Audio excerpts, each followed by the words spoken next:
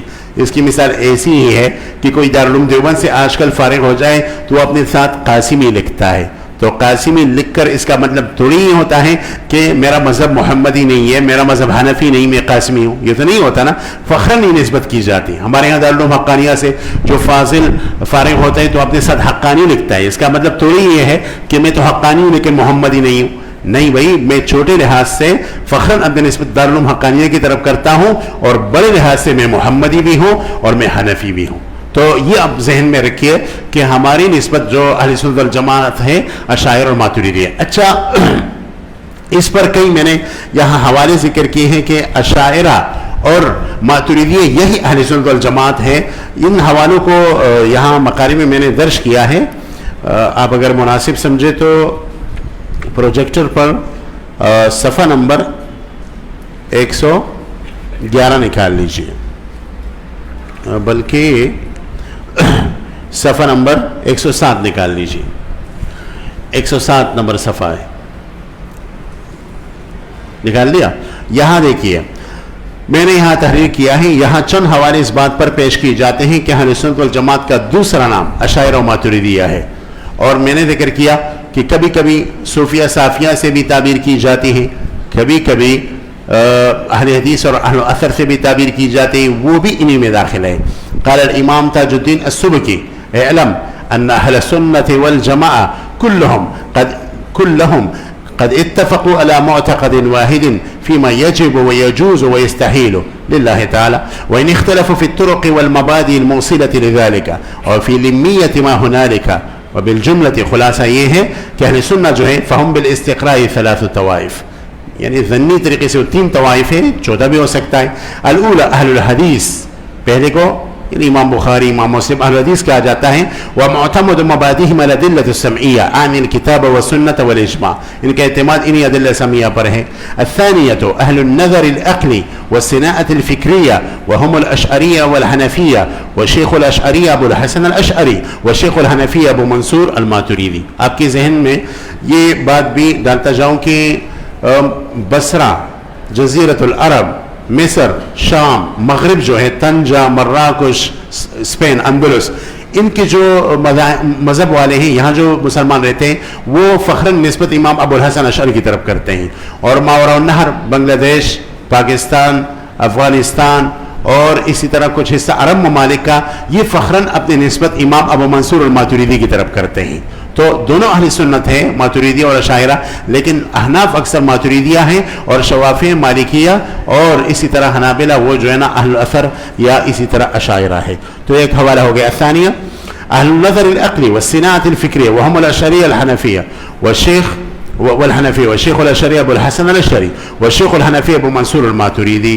اور اسی طرح دوسرا حوالہ ہے، وقال الامام عزد الدین الایجی فی بیان الفرقة الناجیہ بعد ان عدد فرق الهالکین، واما الفرقة الناجیہ المستثنات الذین قال النبی صلی اللہ علیہ وسلم فیہم هم الذین ما انا علیہ واصحابی فهم الاشاعرہ فهم اچھا، ایک اور بات بھی ذکر کرتا چلوں کہ بس اوقات ہماری کتابوں میں کہا جاتا ہے قالت الاشاعرہ کذا وقالت المعتزلہ کذا، جب اشاعرہ لفظ مطلق آ جاتے ہیں اس میں ماتریدیہ بھی مندرج ہوتے ہیں، یعنی علی طریق الاغلبیت بس اوقات اشاعرہ کی اصطلاح مشہور ہے لیکن اس میں ماتریدیہ بھی اندر مندرج ہے۔ تو یہاں کہا ہے کہ فہم اہل سنہ سے مراد فہم الاشاعرہ والسلف من المحدثین واہل السنہ والجماعہ ومذہبهم خال من بدع ہؤلاء۔ ترجمے کی میرے خیال میں ضرورت نہیں ہے، آپ حضرات فضلاء ہیں، ترجمہ وہاں خود پڑھ سکتے ہیں۔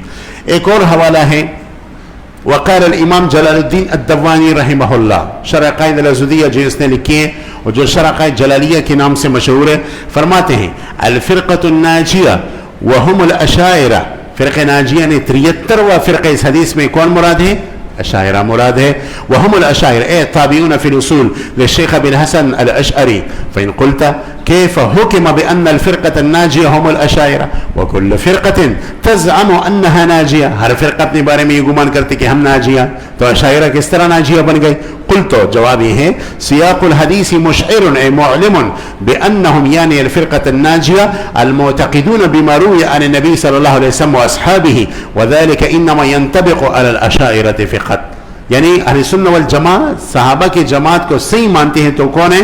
اشاعرہ. دوسرے فرقے یا تو صحابہ کو بدعت کی طرف منسوب کرتے ہیں یا تمام صحابہ کو نہیں مانتے، بعض کو مانتے بعض کو نہیں مانتے. عندنا الصحابۃ کلہم عدول، ہم تمام صحابہ کے قائل ہیں اور ہمارے سروں کے تاج ہیں.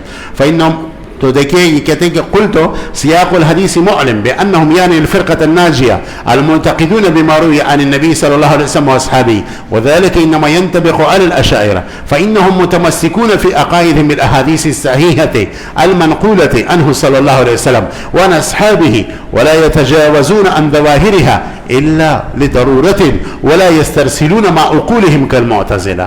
یعنی نہ تفریط ہے اور نہ افراط ہے بلکہ بینہ بینہ ہے، خیر الامور اوسط ہوا. یہ دوسرا.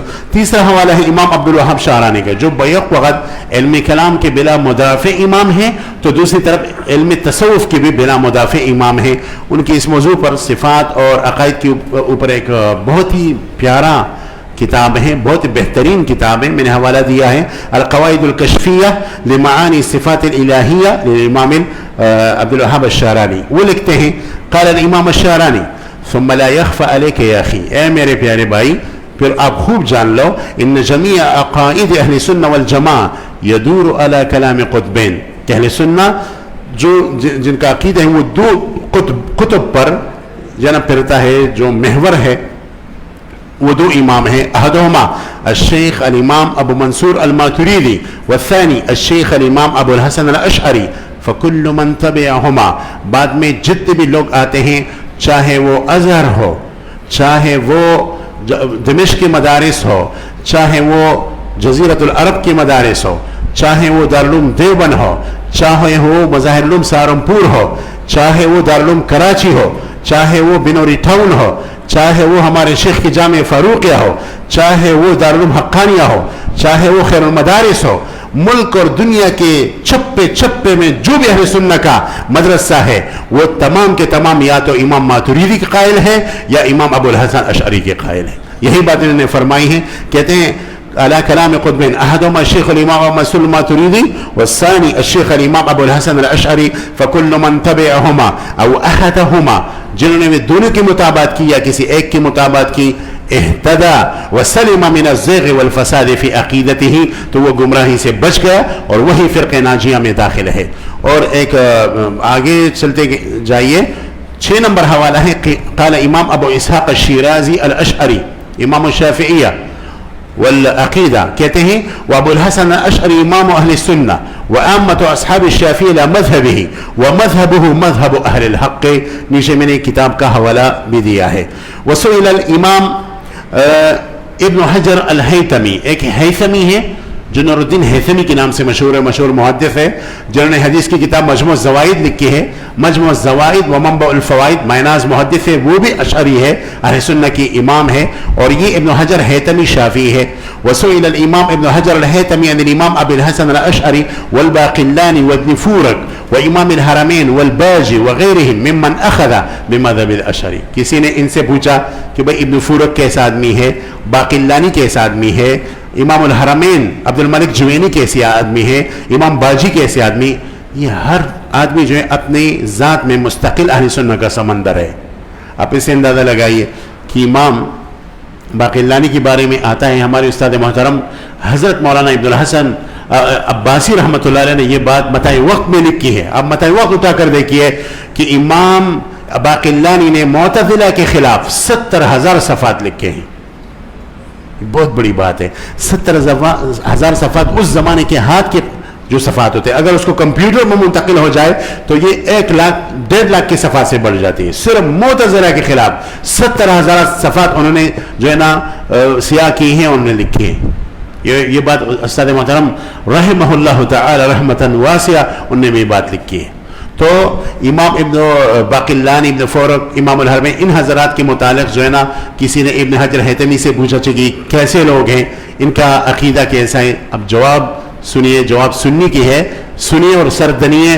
فرماتے ہیں ہم ائمۃ الدین، یہی تو ہمارے دین کے پیشوا ہے، یہی تو ہمارے دین کے پیشوائے ہم ائمۃ الدین وفحول علماء المسلمین فيجب الاقتداء بهم لقيامهم بنصرة الشريعة وإيزاح المشكلات ورد شبه أهل الزيغ وبيان ما يجب من الاعتقادات والديانات لعلمهم بالله وما يجب له وما يستحيل عليه وما يجوز في حقه والواجب ہر مسلمان پر واجب ہے الاعتراف بفضل اولئک الائمۃ المذکورین فی السؤال وسابقتهم، وہ بھی اور ان سے پہلے جو بھی ائمہ اہل سنت گزرے ہیں ان سب کا اعتراف کرنا چاہیے اور ادب. وانهم من جملة المرادین بقوله صلی اللہ علیہ وسلم يحمل هذا العلم من كل خلف عدوله ينفون عنه تحریف الغالین وانتحال المبطلین وتأویل الجاہلین فلا يعتقد دلالتهم الا احمق جاہل. ان کے بارے میں گمراہی کا قول وہی آدمی کر سکتا ہے جو احمق جاہل ہے اور مبتدع زائغ یا گمراہ اور بدعتی ہے عن الحق. ولا يسبهم الا فاسق، ان کو گالی اگر دے گا تو وہ خود فاسق بنے گا. فينبغي تبصير الجاہل، حکومت وقت پر واجب ہے کہ وہ تفسیر جاہل کرے، جاہل کے آنکھوں کو کھولے. وتأديب الفاسق واستتابة المبتدع، یہ ایک سنہری قول آب ذر کے ساتھ لکھنے کے قابل قول ہے. اس سے پتہ چلا کہ یہی اشاعرہ اور ماتریدیہ اہل سنت والجماعت ہے. اچھا، میں نے یہاں مقالے میں کوشش کی کہ مذاہب اربعہ کے جو ائمہ ہیں، حنابلہ کے، شافعیہ کے، احناف کے اور اس طرح مالکیہ کے علماء سے اس کو جمع کرو کہ اہل سنت والجماعت سے یہی اشاعرہ اور ماتریدیہ مراد ہے. یہ تھے شوافع. اور آگے حوالے ہیں حنابلہ علماء کے. دیکھیں قال الامام العلامۃ السفارینی الحنبلی، یہ عقیدے کے امام ہیں حنابلہ کے، فرماتے ہیں اہل سنہ والجماعہ ثلاث فرق، الاثریہ وامامهم احمد بن حنبل، یہ بھی اشعریہ میں داخل ہے کیونکہ اشاعرہ اور اثریہ کی عقائد میں فرق نہیں ہے. والاشعریہ وامامهم ابو الحسن الاشعری، والماتریدیہ وامامهم ابو منصور الماتریدی. اور آگے حوالہ ہے قال الامام مرتضی الزبیدی الحنفی، وہ فرماتے ہیں اذا اطلق اہل السنہ والجماعہ فالمراد بهم الاشاعرہ والماتریدیہ، کہیں بھی لفظ اہل سنت والجماعت کا اطلاق کیا جائے تو مراد اس سے کون ہوں گے؟ اشاعرہ اور ماتریدیہ ہی مراد ہوں گے. وقال فی موضع آخر والمراد باہل السنت هم الفرق الاربعہ المحدثون، امام بخاری جو اصحاب کتب الستہ ہے، والصوفیہ جیسا کہ امام جنید بغدادی ہے، امام شبلی ہے اور اسی طرح امام کرخی ہے، یہ حضرات المحدثون والصوفیہ والاشاعرہ والماتریدیہ یہی اہل سنت والجماعت ہیں. اور آگے بھی جو حوالے ہیں مذاہب اربعہ سے میں نے پیش کیے، خود آپ مطالعہ کر سکتے ہیں. یہاں آ کر آپ کے ذہن میں اشکال آ سکتا ہے کہ بھئی علماء دیوبند کون ہیں، ہم کون ہیں؟ الحمدللہ ہم فخراً اپنی نسبت دارالعلوم دیوبند کی طرف کرتے ہیں اور یہ نسبت فخراً کرتے ہیں. ہمیں پورا اعتداد ہے، پوری یقین ہے کہ یہی علماء ہیں جنہوں نے اہل سنت کا علم ہندوستان میں اٹھایا ہے. تو یہ کون ہے؟ تو حکیم الاسلام قاری محمد طیب رحمۃ اللہ علیہ جو دارالعلوم دیوبند کے 50 سال محتمم رہے ہیں اور ان کی زندگی کی آخری کتاب جو ان کے فوت ہونے کے بعد چھپی ہے اس کا نام ہے علماء دیوبند کا دینی رخ اور مسلکی مزاج، جس کا عربی میں بھی ترجمہ ہوا ہے. اس میں لکھتے ہیں کہ علماء دیوبند اشعریت پسند ماتریدی ہیں. علماء دیوبند اشعریت پسند ماتریدی ہیں، یعنی ہم اشعری بھی ہیں، ماتریدی ہیں. اشاعرہ علماء بھی ہمارے اکابر ہیں، ماتریدی علماء بھی ہمارے اکابر ہیں. لہٰذا علماء دیوبند کا دوسرا نام اشعریت ہے اور ماتریدیت ہے، اس سے الگ کوئی فرقہ نہیں ہے.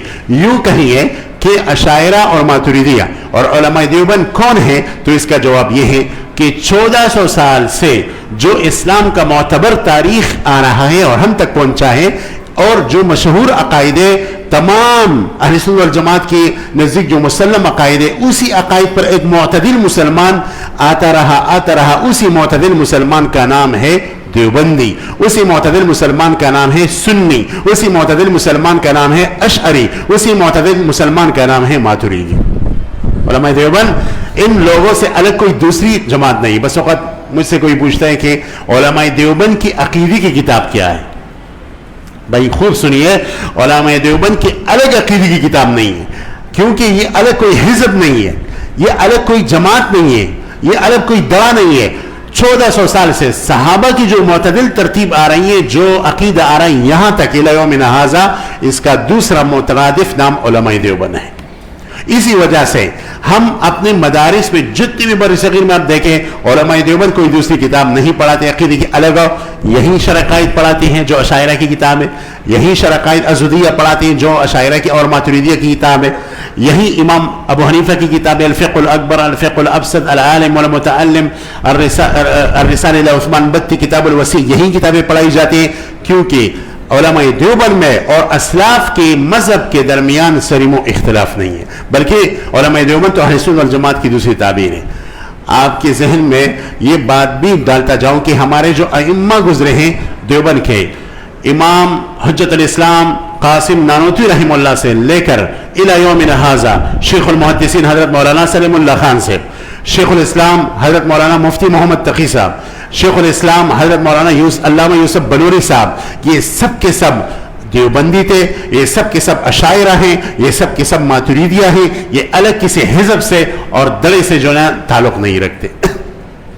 آپ کے ذہن میں یہ بھی چیز ڈالتی جاؤں کہ حضرت مولانا قاری طیب صاحب رحمہ اللہ کی جو کتاب ہے علماء دیوبند کا دین رخ اور مسلک مزاج، ہر ساتھی کو میں یہ درخواست کروں گی اس کا مطالعہ کرے، اور آج کل اس کے اوپر شیخ الاسلام حضرت مولانا مفتی محمد تقی عثمانی صاحب دامت برکاتہم العالیہ نے جو مقدمہ لکھا ہے وہ مقدمہ پڑھنے کی چیز ہے، اب اس کو پڑھیں، یہی باتیں پائیں گے جو میں نے آپ کی خدمت میں ذکر کی ہیں کہ علماء دیوبند الگ کوئی حزب نہیں ہے، الگ کوئی دڑا نہیں ہے، الگ کچھ لوگ نہیں ہیں جو نہیں متعارف ہوئے، یہی اہل سنت والجماعت اشاعرہ کی دوسری تعبیر ہے۔ اس لیے آپ کے ذہن میں یہ بات بھی ڈالتا جاؤں کہ علماء دیوبند ہندوستان میں اہل سنت والجماعت کی ایک معتدل تعبیر ہے، لیکن اگر کوئی متعصب آدمی یہ سوچے کہ اہل سنت والجماعت محصور ہے دیوبند میں اور دیوبند کے علاوہ بلاد عرب میں، مصر میں، شام میں، مغرب میں جو مدارس ہیں تو انہوں نے تو دیوبند دیکھا بھی نہیں، تو کیا وہ اہل سنت نہیں ہے؟ تو اگر وہ یہ کہے کہ نہیں وہ اہل سنت نہیں ہے کیونکہ دیوبند میں انہیں نہیں پڑھا، دیوبند کو نہیں جانتا، تو یہ ان کی سخت سنگین غلطی ہے۔ یاد رکھیے کلی کی حیثیت سے اشاعرہ ماتریدیہ ہے، پھر اس کی جزیات ہے، ایک جزیہ ہے اہل سنت والجماعت اشاعرہ ماتریدیہ کا جامعۃ الازہر الشریف، دوسرا جزیہ ہے جامعۃ القروین جو اسپین میں ہے، اندلس میں، تیسرا جزیہ ہے جامعہ زیتونہ، چوتھا جزیہ ہے دارالعلوم دیوبند، پانچواں جزیہ ہے سہارنپور، چھٹا جزیہ ہے دارالعلوم کراچی، ساتواں جزیہ ہے جامعہ فاروقیہ، آٹھواں جزیہ ہے بنوری ٹاؤن، اور نواں جزیہ ہے اسی طرح دارالعلوم حقانیہ خیر المدارس۔ جہاں جامعہ اشرفیہ لاہور کا جہاں بھی اہل سنت والجماعت کے ادارے ہیں یہ سب جزیات ہیں اشاعرہ ماتریدیہ کے، لہٰذا اگر کوئی ازہر میں پڑھے وہ بھی اہل سنت ہے، اس کو اہل سنت سے آپ نہ ہی نکال سکتے، اور آپ ان کو نہیں کہہ سکتے کہ بھئی آپ نے دیوبند نہیں دیکھا، دیوبند میں نہیں پڑھا اس لیے اب دیوبندی نہیں ہے، نہیں بھئی دیوبند کا جو عقیدہ ہے اور ازہر کا عقیدہ ہے کتابوں کے اندر وہ ایک ہی ہے۔ بھئی سہارنپور کا جو عقیدہ ہے اور جامع دمشق والوں کا جو عقیدہ ہے، شعبانیہ کا جو عقیدہ ہے، قروین کا جو عقیدہ ہے، زیتونہ کا جو عقیدہ ہے، وہ سب عقیدے میں ایک ہے، صرف تعبیرات مختلف ہے۔ لہٰذا اگر کسی ذہن کے اندر یہ تعصب ہوتے ہیں غلط ہے۔ ایک اور بات بھی ذکر کرتا چلاؤں، بعض لوگ کہتے ہیں کہ میں حنفی دیوبندی ہوں، مطلب دیوبند حنفیت میں محصور ہے، یہ بھی غلط ہے۔ اگر فخراً یہ کہیں کہ میں حنفی دیوبندی ہوں تو ٹھیک ہے، یہ صحیح ہے، اس میں کوئی شک نہیں، لیکن اگر دیوبند کے حنفیت کے اندر وہ محصور کرے تو یہ غلط ہے، کیونکہ دیوبند کے اندر تو شوافی بھی پڑھتے ہیں، ہمارے یہاں مدارس میں شوافی بھی پڑھتے ہیں، حنابلہ بھی پڑھتے ہیں، مالکیہ بھی پڑھتے ہیں۔ آپ سب حضرات کو معلوم ہے، اب تو ان کی تعداد یعنی بہت گھٹ گئی ہے۔ حضرت مولانا منظور یوسف صاحب کے بعد معلوم ہوگی کہ پرانے وقتوں میں آج سے 20 سال پہلے جامعہ فاروقیہ میں سینکڑوں طلبہ جو ہے نا دوسرے ملکوں کے پڑھتے تھے، بعض شوافی تھے، بعض مالکیہ تھے، یہ سب اہل سنت، یہ سب دیوبندی ہے، کیونکہ دیوبند اور ازہر اور دیوبند اور شافعیہ، دیوبند اور حنفی، دیوبند اور مالکیہ، دیوبند اور حنابلہ کے عقیدے میں فرق نہیں ہے۔ دیوبندی حنفی بھی ہو سکتا ہے، دیوبندی شافعی بھی ہو سکتا ہے، دیوبندی حنبلی بھی ہو سکتا ہے، دیوبندی مالکی بھی ہو سکتا ہے۔ تو یہ توسع ناگزیر ہے آپ کے ذہن میں لے آنا، اور یہ جو تعصب ہے کہ بھئی اگر تم شافعی ہو تو دیوبندی نہیں بن سکتے، یہ بات غلط ہے۔ اگر کوئی مالکی المذہب ہے تو فروعی مذہب ہے، عقیدے میں تو آپ ہی کے مذہب کے اوپر قائم ہے، عقیدے کے اندر تو اہل سنت والجماعت کے معتدل مذہب پر قائم ہے، اس کو آپ جو ہے نا دیوبندیت سے نہیں نکال سکتے۔ تو دیوبندیوں کا پرائمری کا اسکول بنانا، دیوبندیت سے کسی کو نکالو کسی کو داخل کرو تو یہ غلط ہے۔ بعض لوگوں نے اس کو پرائمری کا اسکول بنایا ہے نا، جب جی چاہے کسی کو خارج کر دیا، جب جی چاہے کسی کو داخل کر دیا۔ دیکھیں ہمارے اکابر کا مزاج یہ ہے کہ لوگوں کو بغیر کسی مضبوط وجہ کے نہ نکالو. میں اپنے حضرات میں اکابر میں ایک بہت بڑی شخصیت کے پاس بیٹھا ہوا تھا, تو مجھے کہا مولوی صاحب یہ مزاج نہ بناؤ کہ چھوٹے چھوٹے بات پر لوگوں کو دیوبند سے نکالو, یہ مزاج بناؤ کہ جوڑ بناؤ, لوگوں کو دیوبند کے اندر لے آؤ. دارالعلوم دیوبند ایسی کوئی چھوٹی چیز نہیں, چھوٹی ذہنیت کا ضعیف الصدر چیز نہیں ہے کہ بس تھوڑی سی بات سے اس کے اوپر فتویٰ لگاؤ, اہل سنت سے باہر کرو. لہٰذا ایک تو وہ ہے کہ وہ اس فتوی کے ایک خطرناک مسئلے کی طرف ایک خطرناک عقیدہ اختیار کرے تو الگ بات ہے, اس پہ آپ جو ہے نکال سکتے ہیں. وہ تو علماء کا پھر فریضہ ہے مفتیان کرام کا کہ اظہار کرے فتوے میں کہ یہ آدمی اسے اپنے آپ کو بچاؤ, یہ کینسر کا مریض ہو گیا اور دوسروں کو یہ کینسر متعدی ہو سکتا ہے, وہ تو الگ بات ہے. لیکن تعصب یہ بری چیز ہے, اور ہمارے علماء دیوبند کا مزاج تعصب بالکل نہیں ہے. ہم چاہتے ہیں کہ تمام مسلمان کو قدر کی نگاہ سے دیکھا جائے, اور جو خاص کر اہل سنہ ہے اس کو قدر کی نگاہ سے دیکھا جائے.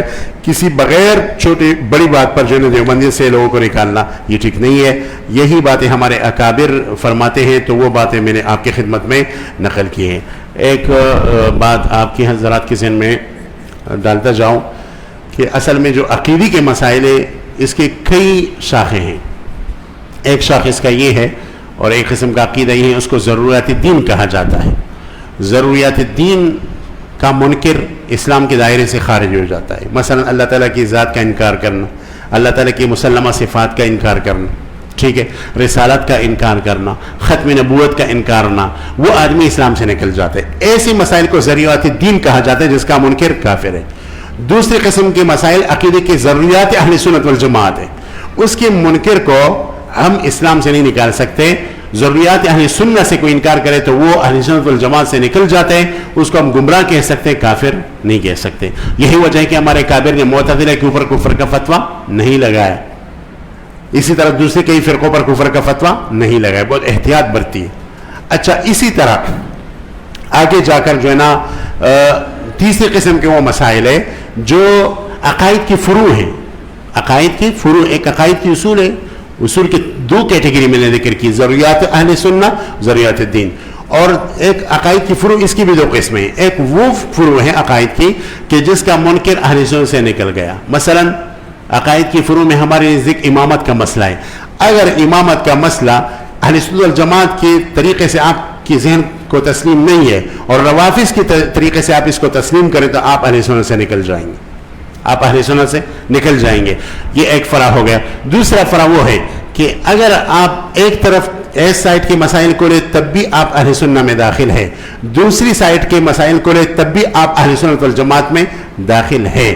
دونوں طرف میں سے کوئی بھی مسئلہ لے سکتے ہیں. اس کی ایک مثال میں ذکر کرتا چلوں. یہ ایک مسئلہ عقائد کی کتابوں میں کہ معراج کے موقع پر رسول اللہ صلی اللہ علیہ وسلم نے اللہ تعالیٰ کی زیارت فرمائی ہے یا نہیں, رؤیت متحقق ہوئی ہے یا نہیں ہے. حضرت عائشہ رضی اللہ تعالیٰ عنہ فرماتی ہے نہیں ہوئی. عبداللہ بن عباس اور دوسرے صحابہ فرماتے ہیں ہوئی ہے. اگر آپ اس کے قائل کی رؤیت نہیں ہوئی, صرف بات چیت ہوئی, بات چیت پر تو اجماع ہے, تب بھی آپ ٹھیک ہے. اگر آپ اس کے قائل کی رؤیت نہیں ہوئی تب بھی آپ ٹھیک ہے. دونوں مسئلوں میں آپ اہل سنت سے خارج نہیں ہیں. اسی طرح دوسری فرع اس کی یہ ہے کہ وہ اختلافات جو اشاعرہ ماتریدیہ کے اندر ہیں, اشاعرہ اور ماتریدیہ کے جوہری مسائل میں معنوی اختلاف نہیں ہے. تھوڑے اختلافات ہیں وہ لفظی اختلافات ہیں, یا تھوڑے بہت وہ اختلافات ہیں جو معنوی ہے لیکن مشابہ بلفظی ہے, مشابہ بلفظی ہے. تو ایسے اختلافات کی تعداد کتنی ہیں؟ بعض حضرات نے 3 شمار کی ہیں, بعض حضرات نے تقریباً 12 شمار کی ہیں. ابن کمال بادشاہ کی اس موضوع پر مستقل رسالہ ہے جس کی شرح شیخ عبداللطیف سعید فودہ حفظہ اللہ نے بھی کی ہے, اور بعض حضرات نے ان مسائل کو 40 تک پہنچائے. شیخ زادہ نے اس پر مستقل رسالہ لکھا ہے. لیکن مشہور اور محقق بات یہی ہے جس کو امام کمال الدین البیاضی رحمہ اللہ نے اپنے کتاب نفیس, جس کو میں علق نفیس کہتا ہوں, کتاب نفع کہتا ہوں عقیدے کی, اس کا نام ہے اشارات المرام عن عبارات الامام. اس کے اندر انہوں نے 50 مسائل کا مختصراً ذکر کیا ہے کہ ان 50 مسائل میں اشاعرہ اور ماتریدیہ کے اندر لفظی اختلاف ہے یا معنوی مشابہ بلفظی ہے.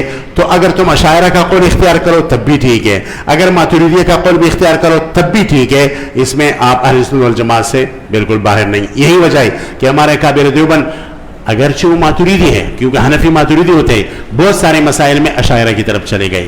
آپ حجت الاسلام مولانا قاسم نانوتوی کی کلامی کتابوں کو اٹھائیے، حضرت تھانوی کی کلامی کتابوں کو اٹھائیے، شیخ الہند کی کتابوں کو اٹھائیے، بعض مسائل میں انہوں نے باقاعدہ اشاعرہ کے قول کو لیا ہے.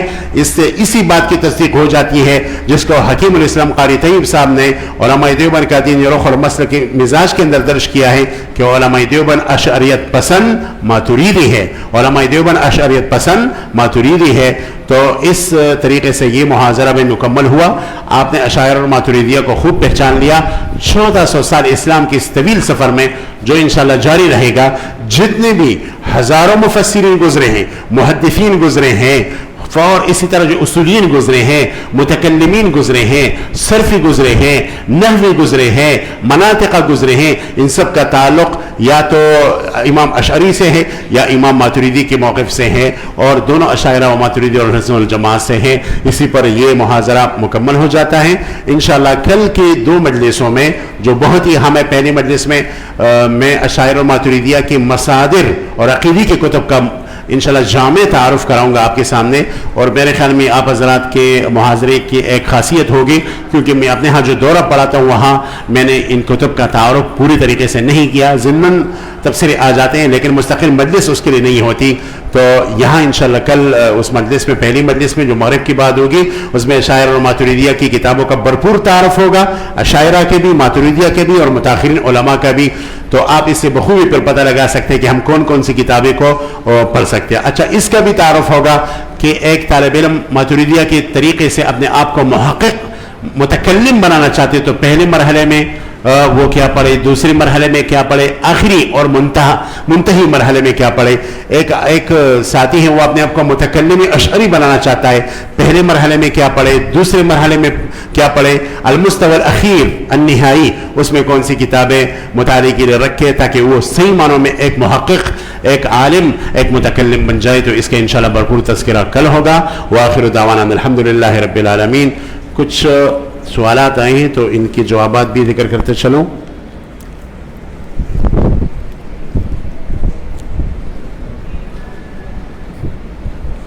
اچھا، یہاں ایک ساتھی نے بات لکھی ہے اور بہت اہم سوال ہے کہ ہمارے یہاں اصول فقہ کے اولین جو مدونین ہیں جیسے کہ امام جساس رحمہ اللہ، امام کرخی رحمہ اللہ، ان کے متعلق بعض لوگوں نے کہا ہے کہ اعتقاداً معتزلی ہے.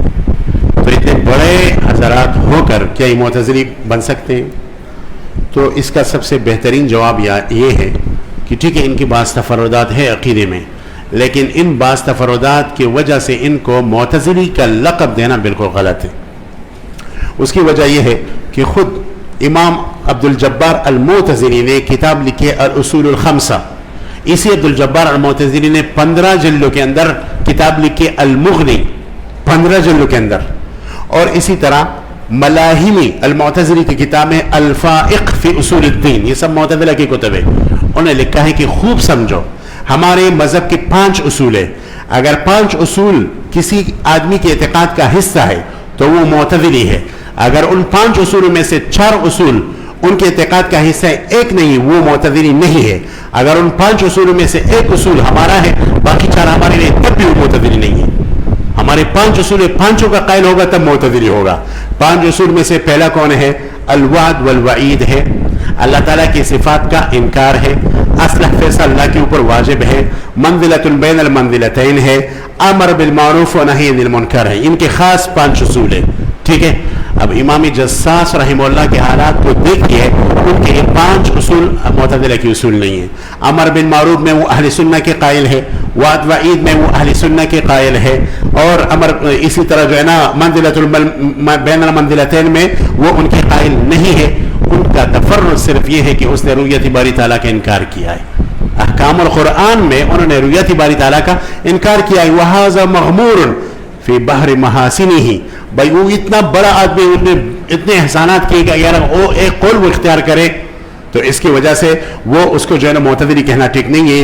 یہ میرے خیال میں جو میں نے جواب دیا 1 کروڑ کا جواب ہے. خوب سمجھیے، 1 کروڑ کا جواب ہے. اور میں حوالہ بھی دیتا ہوں، میں نے یہ جواب کہاں سے اٹھایا.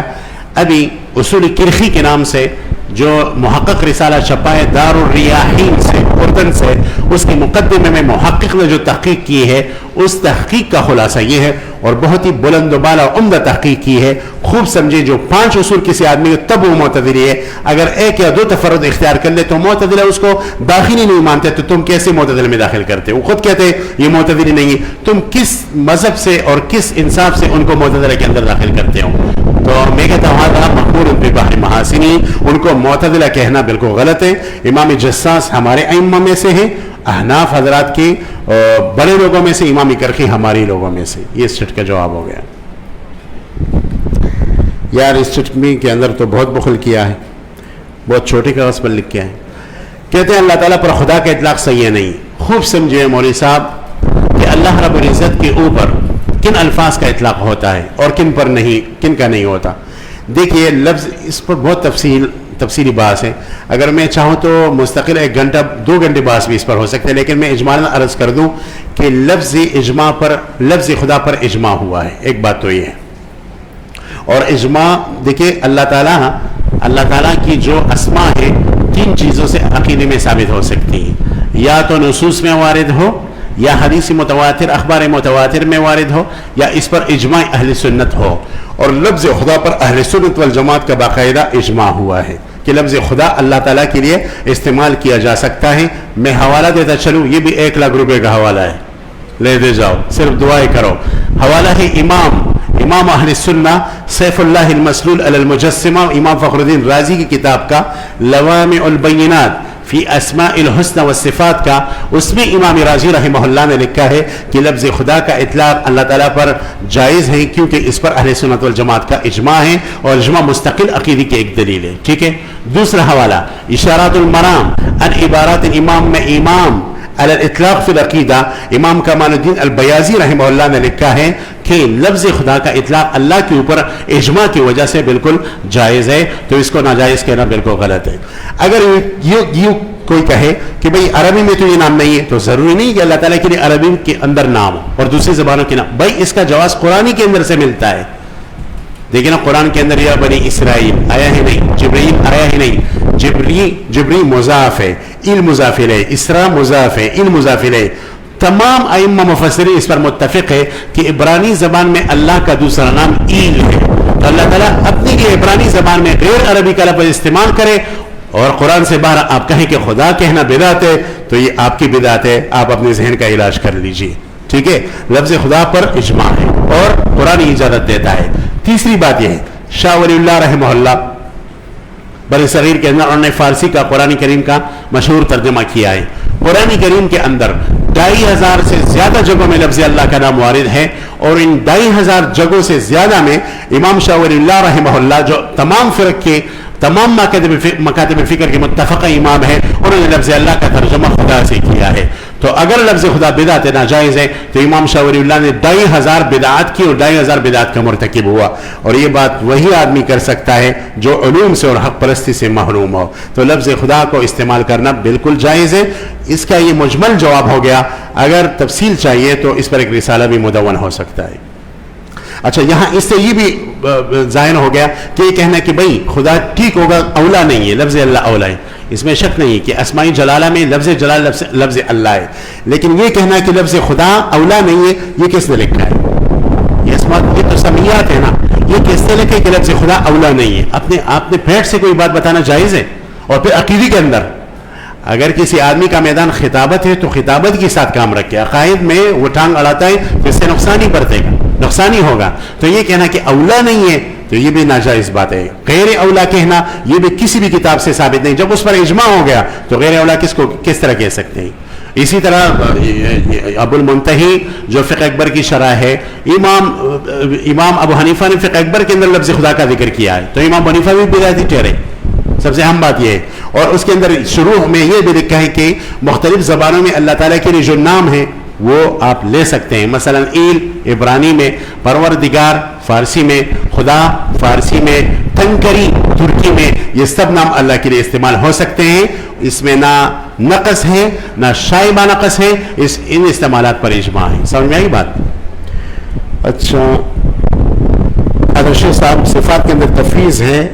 ہاں، تفویض اہل سنت والجماعت کا اجماعی عقیدہ ہے. تفویض صفات کے اندر اس کا کیا مطلب ہے کل کے محاضرے میں انشاءاللہ دوسرا جو محاضرہ ہوگا اس میں آ جائے گی. اجماع حجت قاطع ہے، کیا اس سے عقیدہ ثابت ہوتا ہے؟ جی ہاں، اجماع سے عقیدہ ثابت ہوتا ہے. اور اجماع کی حجیت پر علماء نے مستقل کتابیں لکھی ہیں. اصولی فقہ کی کتابوں میں بحث سنہ کے بعد کئی کتابوں میں آپ کو اجماع کی حجیت پر مستقل ادلہ ملیں گے. اہل بدعت اجماع کو حجت نہیں مانتے. اہل سنت والجماعت کتاب، سنت، اجماع، قیاس، ان چاروں پر جو ہے نا مستقل دلائل رکھتے ہیں. لیکن یہ تینوں قطعیات ہیں اور قیاس ضمنی ہے، لہٰذا عقیدے میں چونکہ قطعیات ہی چلتی ہیں تو اجماع عقیدے میں اس لیے رہتے ہیں. تو اجماع کی قطعیت پر باقاعدہ کتابیں لکھی گئی ہے اور اصول فقہ کی ضمنی بحثوں میں یہ باتیں آ جاتی ہیں، اس کو آپ مطالعہ کر سکتے ہیں. ایک ساتھی نے لکھا ہے کہ بعض حضرات کہتے ہیں کہ درس نظامی پڑھ کر پھر درجہ تکمیل کی ضرورت نہیں ہے. یہ بات غلط ہے. درس نظامی کے اندر پہلے تکمیل ہی داخل تھی. درس نظامی عبارت سمیت ہی تکمیل کی تھی. جب کہا جاتا نا درس نظامی تو اس کا ایک دلالتی مطابق ہی ہوتا تھا، دلالتی مطابق ہی سمیت تکمیل کی ہوتا تھا. لیکن اس زمانے میں اس درجہ تکمیل کو نکالا گیا، ورنہ پرانے زمانے میں ہم اکابر کو دیکھیں دارالعلوم دیوبند میں جو پہلے مدرسے ہوتے تھے اس میں درجہ تکمیل درس نظامی کا حصہ ہوتا تھا. اب بڑی افسوس کی بات ہے کہ ہمارے بہت سارے لوگ خیانی نہیں جانتے، شرح مواقف نہیں جانتے، زواہد ثلاثہ نہیں جانتے، اسی طرح مسلم ثبوت کو نہیں دیکھا، شافیہ کو نہیں دیکھا. شافیہ صرف کی ایسی کتاب ہے جیسے ہمارے ہاں علم فقہ میں شامیہ کی حیثیت ہے، فتاوی شامی کی. صرف کی 4 کتابیں بنیادی ہے.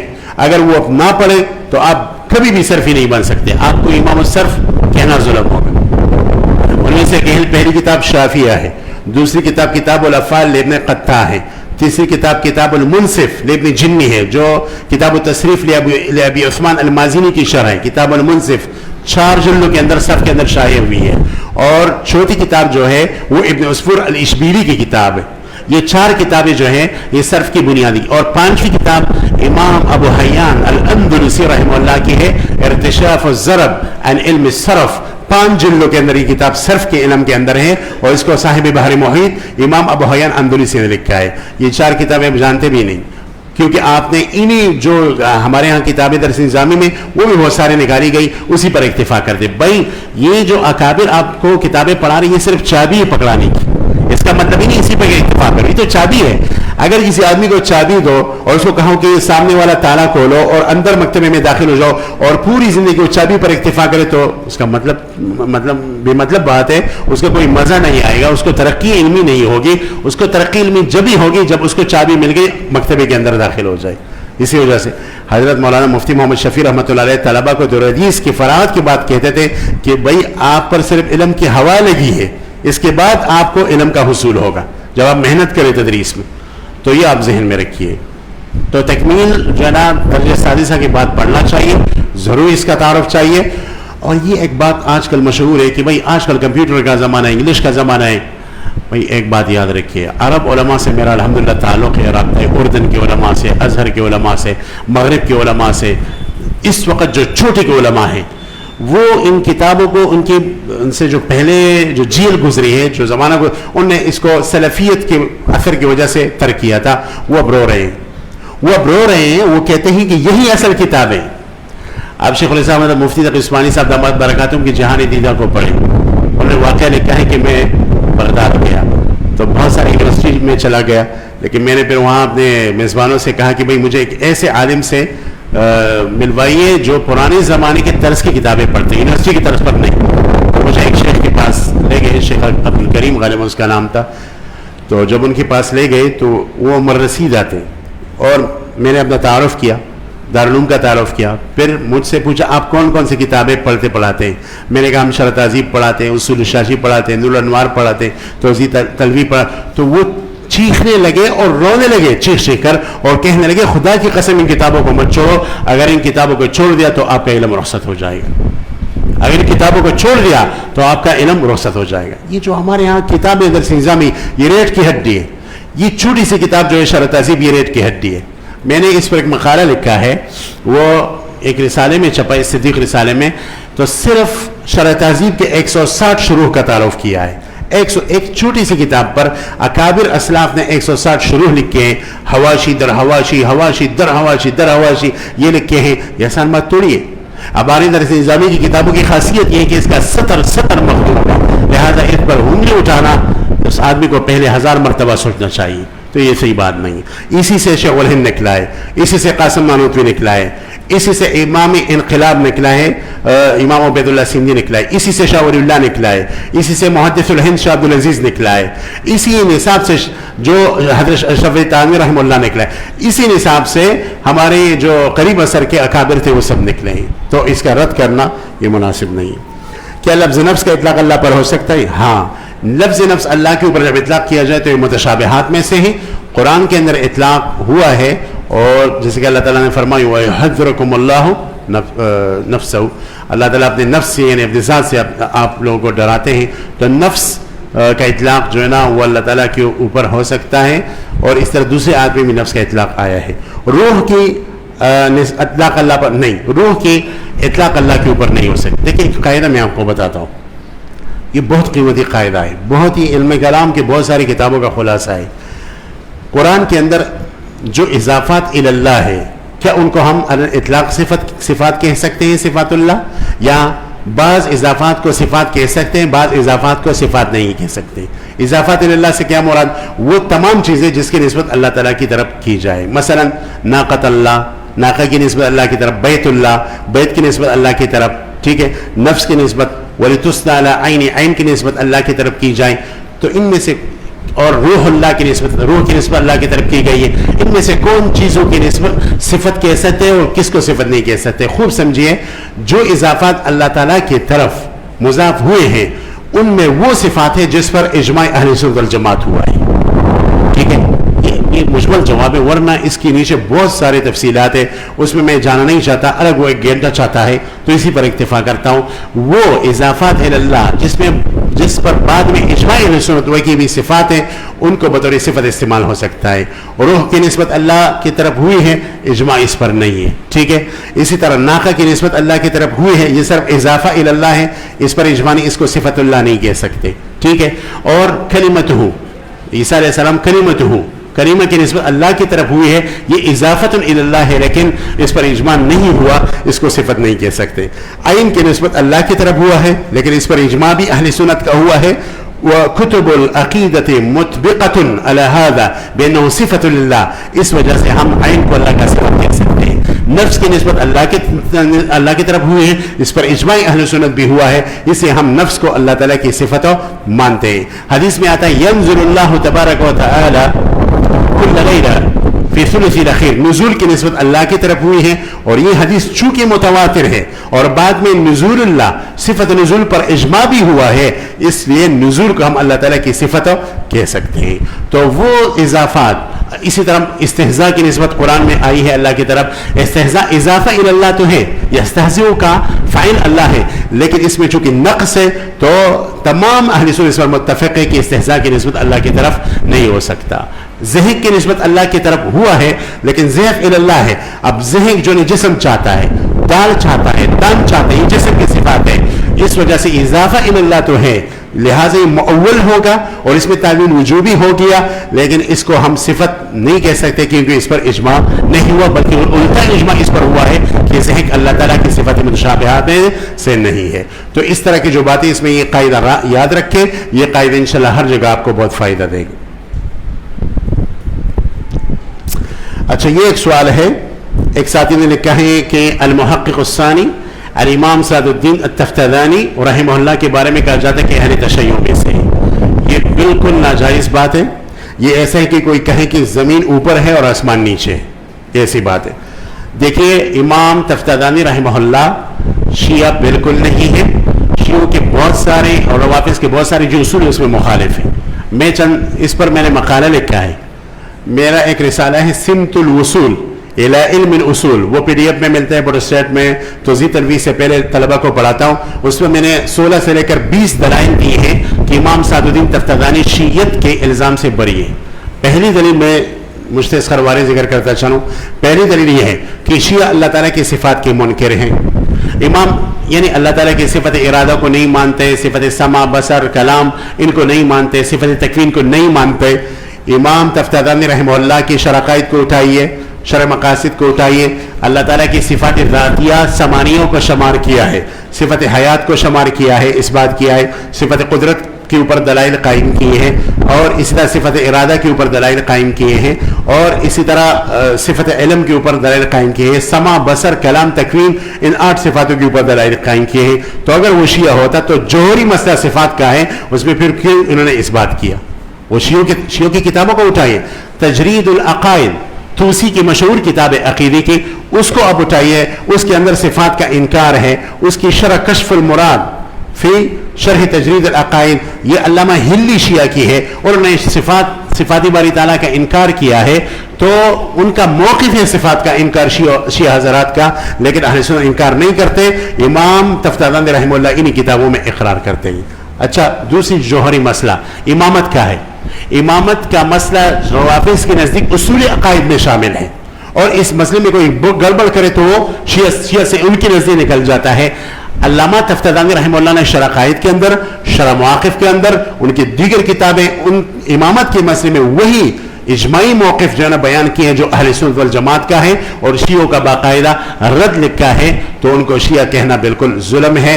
اگر وہ مشاجرات صحابہ میں اس نے اس طرح کی بات کی ہے کہ اس سے کوئی دلالت انتظامی کے ساتھ, اور وہ بھی لزومی غیر بیان کے ساتھ, لزومی بیان کے ساتھ نہیں, لزومی غیر بیان کے ساتھ کوئی جو ہے نا صحابہ کی بے ادبی کو نکالے, تو اس آدمی کے ذہن کا مرض ہے.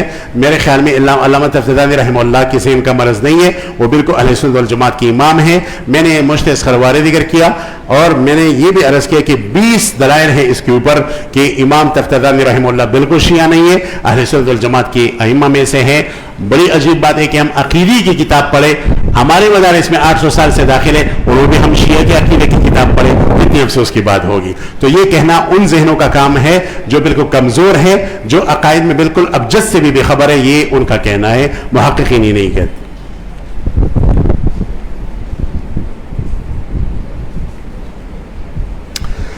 یہاں بعض حضرات نے کہا ہے کہ اعتقادی بدعتی جماعت کو کہا ہے, تو میرے خیال میں وہ اعتقادی بدعتی ہے. زیادہ تفصیل میں نہیں جا سکتا, کیونکہ آپ کے ہاں جو فضا ہے اس کو میں غیر متوازن نہیں کرنا چاہتا, لہذا ہر چٹ کا جواب میرے اوپر وضاحت سے دینا واجب نہیں ہے. مجمل سے خود آپ تفصیل نکال لیجئے.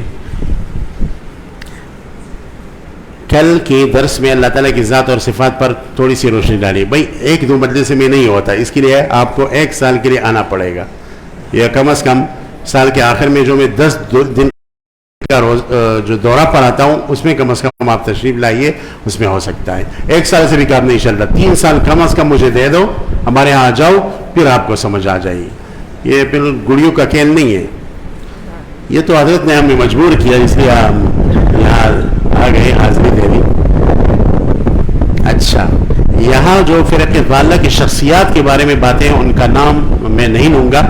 ہمارے اس درس کا اصول یہی ہے, کیوں ایسا نہ ہو کہ اس سے فضا متعفن ہو جائے اور اس سے کوئی نقصان ہو جائے.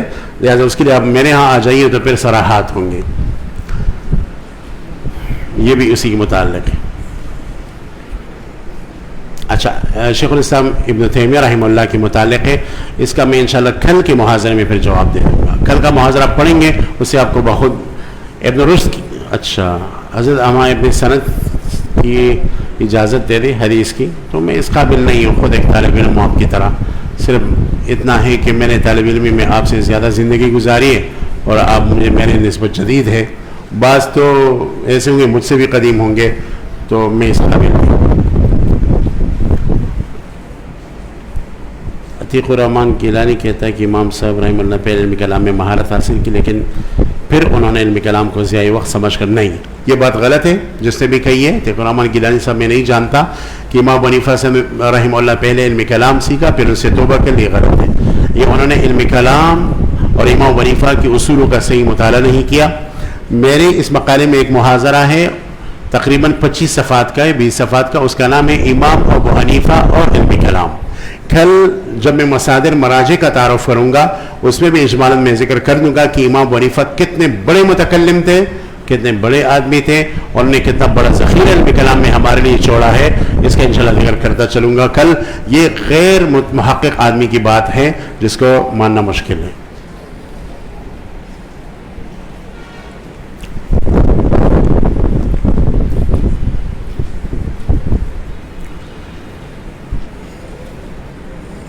یہاں کہتے ہیں کہ ہم ید اللہ کی تعویل قدرت سے کر سکتے ہیں، جی جائز ہے، کیونکہ تعویل ایک تو معتزلہ کا ہے جو جزم کے درجے میں ہوتا ہے، جس سے تعطیلی صفت لازم ہے، وہ ہمارا مسلک نہیں ہے۔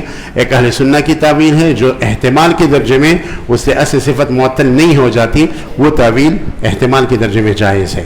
اور یہ کہنا کہ بھئی پھر اللہ نے ید کا لفظ کیوں استعمال کیا، اللہ خود ہی قدرت اللہ کہہ دیتے، تو اس کا جواب یہ ہے کہ قرآن عرف کے موافق نازل ہوا ہے، تو عرف کے موافق اور معاشرے کے موافق بات کرتے ہیں۔ عرب کے نزدیک ید اللہ لفظ متعارف تھا، اسی وجہ سے قرآن نے بھی ید اللہ کی جو اصطلاح ہے وہ استعمال کی، اور اگر قدرت اللہ ہی کہہ دے تو پھر تو صفت ید کا انکار آ جاتا۔ حالانکہ اہل سنہ کا مذہب یہ ہے کہ صفت ید جو ہے متشابہات میں سے وہ بھی اللہ کے لیے ثابت ہے، اور اس کی تعویل احتمال کے درجے میں قدرت کے ساتھ یا حفاظت کے ساتھ کر سکتے ہیں۔ تو اگر قدرت اللہ کا کہتے اللہ تعالیٰ قرآن میں ذکر کرتے تو پھر ید کا انکار ہی آ جاتا، حالانکہ انکار مقصود نہیں ہے۔ بعض علماء نے ذکر کیا ہے کہ دو اہل اثر علماء کا اگر ایک مسئلے پر متفق ہو جائے تو اس کو بھی اجماع کہتے ہیں۔ بعض اوقات اجماعی لغوی ہے، اور بعض اوقات ہماری کتابوں میں جس طرح فقہا لکھتے ہیں کہ اس پر اجماع ہے، پھر اس کے دیکھیں یہ ساتھی ذکر فرما رہے ہیں مولوی صاحب کے، بعض حضرات کہتے ہیں کہ دو علماء کا بھی ایک بات پر اتفاق ہو جائے اس کو بھی اجماع کہتے ہیں، یہ اجماعی لغوی ہے۔ اگر اس کو آپ اجماع مانیں گے تو میرے خیال میں اس مسجد کے اندر بھی ہزاروں اجماعات آ جائیں گے، اور وہ ہر اجماع کا دوسرے اجماع کے ساتھ تضاد بھی ہوگا، یہ بھی طرفے کی بات ہے، تو اس کو اجماع نہیں کہہ سکتے۔ اجماع کہتے ہیں اتفاق علماء جمیع علماء العصر فی مسئلۃ مہمۃ اجتہادیۃ، یہ اسے اجماع کہتے ہیں، اتفاق جمیع علماء العصر، عوام کی بھی نہیں، علماء عصر کے، محققین کے اور جمیع کے، اس کو اجماع کہتے ہیں۔ اجماع تھوڑی ہے ایسی بات ہے، یہی وجہ کہ اجماعات پر جو کتابیں لکھی ہیں وہ مختصر ہے۔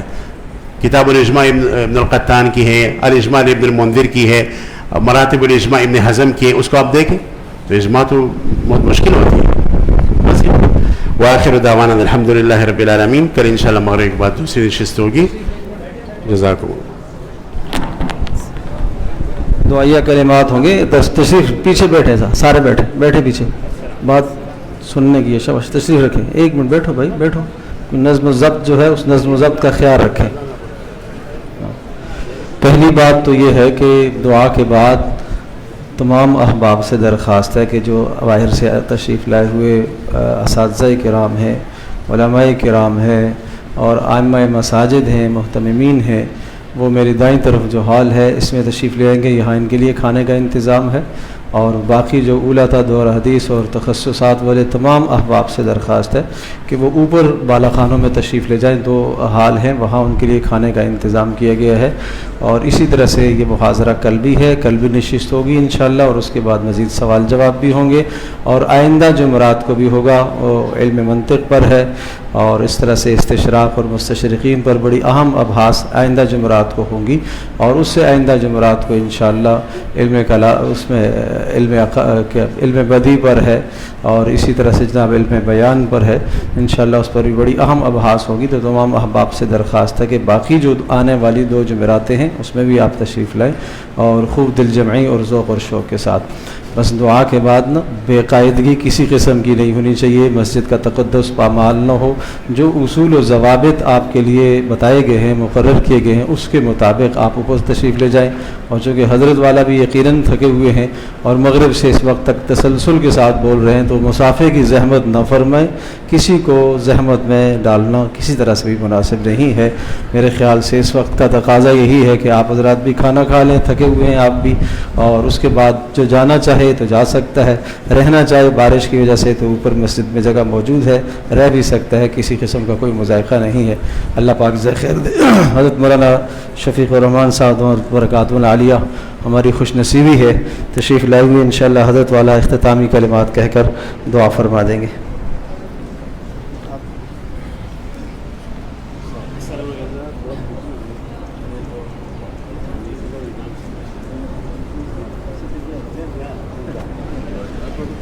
بسم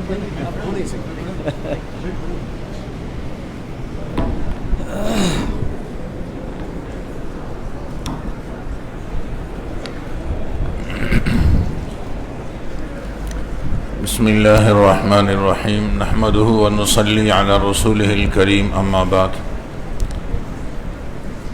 ہم سنتے تھے کہ صاحب فن کے پاس کچھ دیر اگر آدمی لگا دے تو یہ سال ہا سال کے مطالعے سے بہتر ہے. یہ بات سنتے تو تھے مگر کبھی مشاہدہ نہیں ہوا. سچی بات ہے کہ آج مشاہدہ بھی ہوا. اللہ تعالی حضرت کے علم و عمل میں بہت برکت پیدا فرمائے. انہوں نے تو بہت بڑی بڑی مثالیں دیں کہ مدارس نے فلاں پیدا کیے فلاں پیدا کیے. میں کہتا ہوں الحمدللہ مدارس نے مولانا سجاد صاحب بھی پیدا کیے اور ہمارے لیے فخر ہیں. ہمارا بہت قیمتی اثاثہ ہیں, ہمارا بہت قیمتی سرمایہ ہیں. اہل علم, علماء, مشائخ, طلباء یہاں جو جمع ہیں اس مختصر سی مجلس میں کتنا آپ کو فائدہ ہوا. میرے خیال میں شاید ہی کوئی اس کا انکار کر سکے. اور میں بہت زیادہ مشکور ہوں مولانا منظور یوسف صاحب کا کہ انہوں نے ہمارے اس درد کو سمجھا.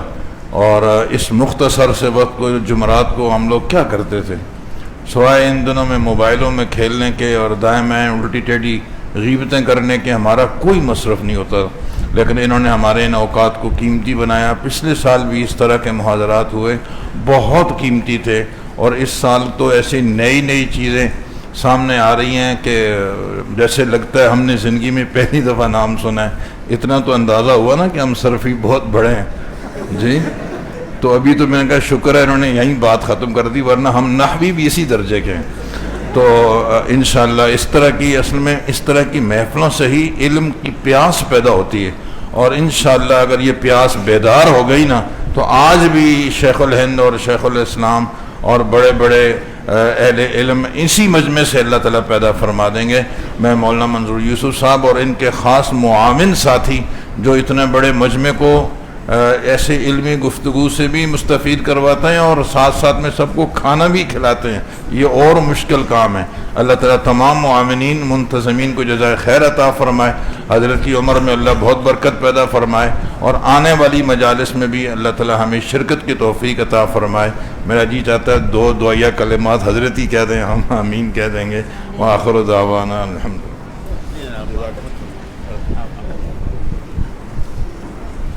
سبحانک اللہم وبحمدک نشہد ان لا الہ الا انت نستغفرک ونتوب الیک. اللہم لک الحمد کلہ ولک الشکر کلہ. اللہم صلی علی محمد وعلی آل محمد وبارک وسلم. اللہم انا نسألک من الخیر کلہ عاجلہ وآجلہ ما علمنا منہ وما لم نعلم ونعوذ بک من الشر کلہ عاجلہ وآجلہ ما علمنا منہ وما لم نعلم. اللہم انا نسألک علما نافعا. اللہم انا نسألک علما نافعا. اللہم انا نسألک علما نافعا. وصلی اللہ تعالی علی خیر خلقہ محمد وعلی آلہ واصحابہ اجمعین. آمین برحمتک یا ارحم. جزاکم.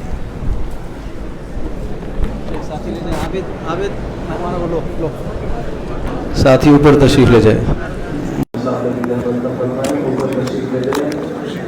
جو ترتیب بتائی گئی ہے اس ترتیب کے مطابق کرتے چلا رکھیں.